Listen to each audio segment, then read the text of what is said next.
Everybody, welcome back to Bookstream for Tweens. My name is Leslie and I'm from the Martin Luther King Jr. branch of Fulton County Library Systems, and this week we are going to be talking about The Magic Misfits by Neil Patrick Harris. Stick around.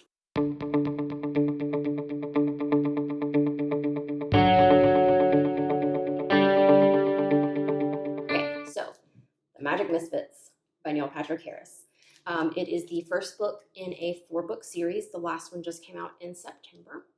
And the first book is told through the perspective of Carter. This is Carter right here in the middle. He has been living with his uncle Sly Mike, and his uncle is a con man, and he runs away and hops on a train and ends up in the town of Mineral Wells, which is a small, sleepy town. And in that town, he encounters B.B. Bosso's circus. And discovers that these people aren't magic either. They're also just thieves and con men, and they're planning a really big heist. But he also makes 5 friends. So we have Layla, Theo, Ridley, Ollie, and Izzy. And so together, the 6 of these kids are going to save the day and stop the heist from happening. They each have their own kind of magic. So Carter can make cards and coins disappear.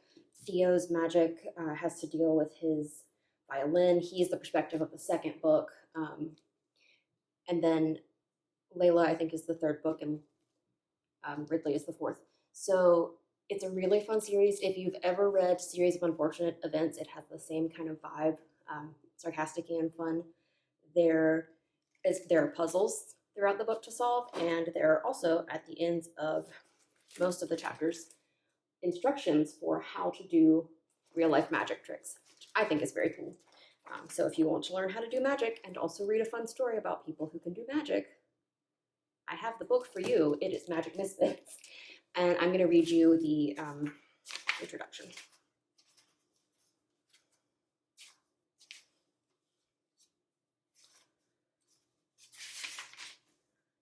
In the darkness of a train yard, somewhere on the far edge of town, a shadowy figure emerged from a thick curtain of fog.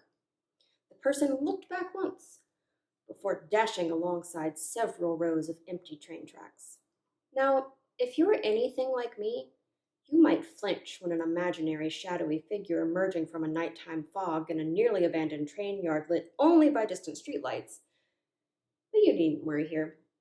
It was merely a skinny boy named Carter Locke. If you were to worry about anyone at this moment, it should be the man who was not far behind.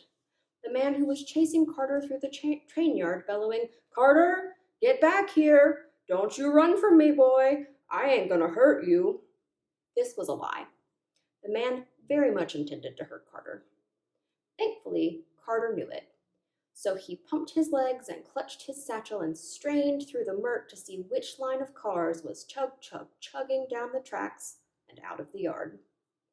The wail of a horn blasted Carter's eardrums, and he stumbled across a rail.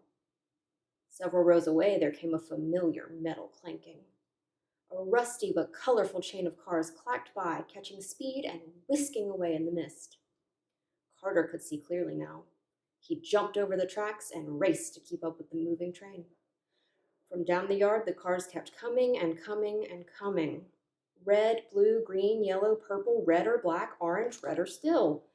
The colorful train reminded Carter of the first magic trick he'd ever seen.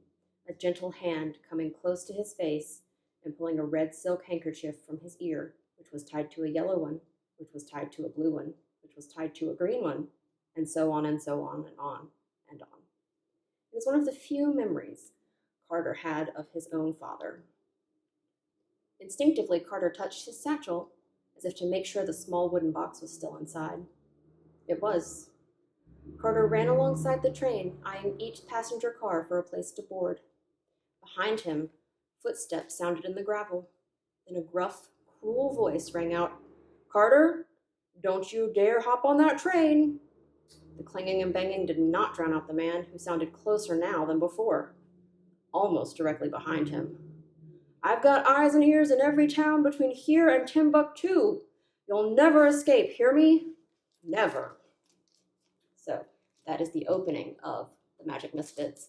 If you want to find out what happens to Carter and how he meets his friends and saves the day, definitely check this book out. We have the physical copy that you can pick up on curbside pickup, and we also have the digital ebook version in Libby Overdrive. Come back tomorrow, and I will talk to you about the author, Neil Patrick Harris.